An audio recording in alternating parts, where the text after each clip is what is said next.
રાજકોટના TRP game zone અગ્નિકાંડ મામલે જવાબદાર અધિકારીઓ કર્મચારીઓ સામે આકરા એક્શન શરૂ થઈ ગયા છે। નવા પોલીસ કમિશનરે ચાર્જ સંભાળતાની સાથે જ એક્શન શરૂ કર્યા છે।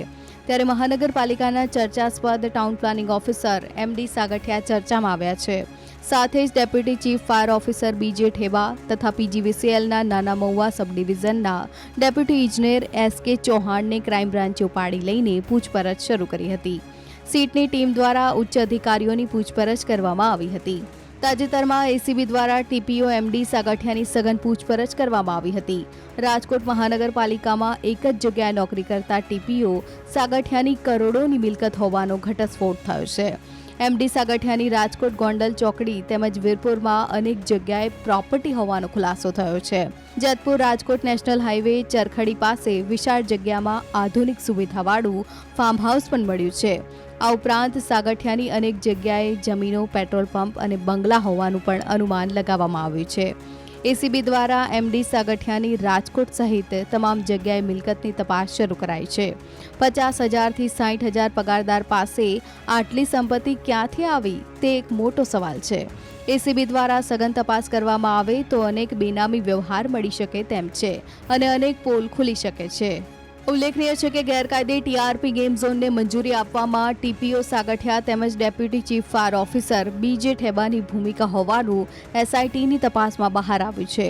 ગેમ ઝોનમાં નિયમો નેવે મૂકી વીજ જોડાણ આપી દેવાયા હોવાનું ખુલતા નાના મહુવા સબ ડિવિઝનના ડેપ્યુટી ઇજનેર ચૌહાણને ક્રાઇમ બ્રાન્ચ ખાતે લાવી પૂછપરછ શરૂ કરવામાં આવી છે।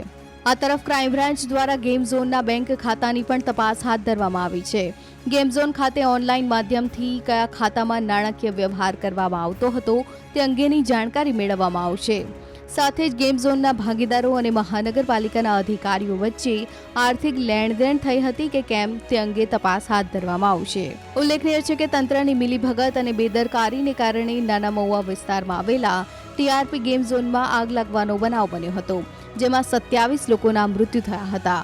આ ઘટના બાદ રાજકોટ સહિત સમગ્ર રાજ્યના લોકોમાં આકરો રોષ જોવા મળી રહ્યો છે કે મારી બાજુમાં 96 વારના મકાનની અંદર 2 બેડ હોલ કિચનના 5 માળના ફ્લેટ બની ગયા છે। 25નો રોડ છે, પ્લોટનું મોઢું 25નું છે, જેની માન્યતા મળે નહીં। જો ખરેખર ફ્લેટ બનેલા હોય અને એની માન્યતા મળે તો દરેક ફ્લેટની અંદર એક્ઝિટ અને એન્ટ્રી એ રીતનું બાંધકામ હોવું જોઈએ। આપ તમામ પત્રકારોને આ વિસ્તારના ટીપીઓ ઉપર હું આક્ષેપ કરું છું અને અનેકવાર મેં ભૂતપૂર્વ ટીપીઓ, અત્યારના ટીપીઓ નહીં, જેને ભૂતપૂર્વ કરી નાખ્યા આપ સૌની રજૂઆતથી એની ઉપર હું આક્ષેપ કરું છું।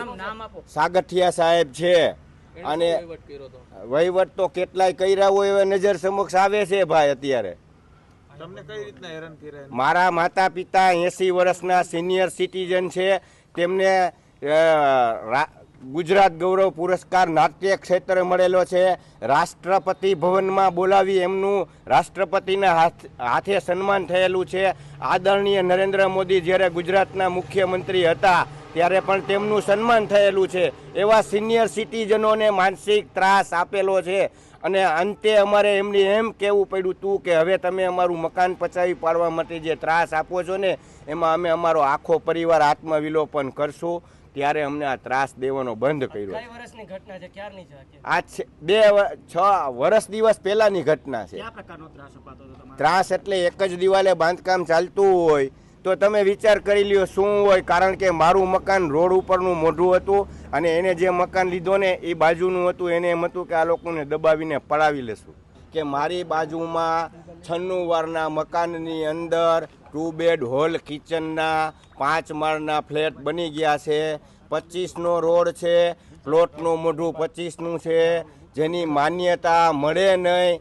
જો ખરેખર ફ્લેટ બનેલા હોય અને એની માન્યતા મળે તો દરેક ફ્લેટની અંદર એક્ઝિટ અને એન્ટ્રી એ રીતનું બાંધકામ હોવું જોઈએ। આપ તમામ પત્રકારોને આ વિસ્તારના ટીપીઓ ઉપર હું આક્ષેપ કરું છું અને અનેકવાર મેં ભૂતપૂર્વ ટીપીઓ, અત્યારના ટીપીઓ નહીં, જેને ભૂતપૂર્વ કરી નાખ્યા આપ સૌની રજૂઆતથી એની ઉપર હું આક્ષેપ કરું છું।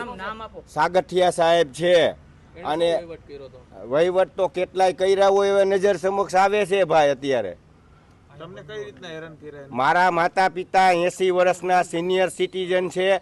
તેમને ગુજરાત ગૌરવ પુરસ્કાર નાટ્ય ક્ષેત્રે મળેલો છે. રાષ્ટ્રપતિ ભવનમાં બોલાવી એમનું રાષ્ટ્રપતિના હાથે સન્માન થયેલું છે. આદરણીય નરેન્દ્ર મોદી જ્યારે ગુજરાતના મુખ્યમંત્રી હતા ત્યારે પણ તેમનું સન્માન થયેલું છે. એવા સિનિયર સિટીઝનોને માનસિક ત્રાસ આપેલો છે.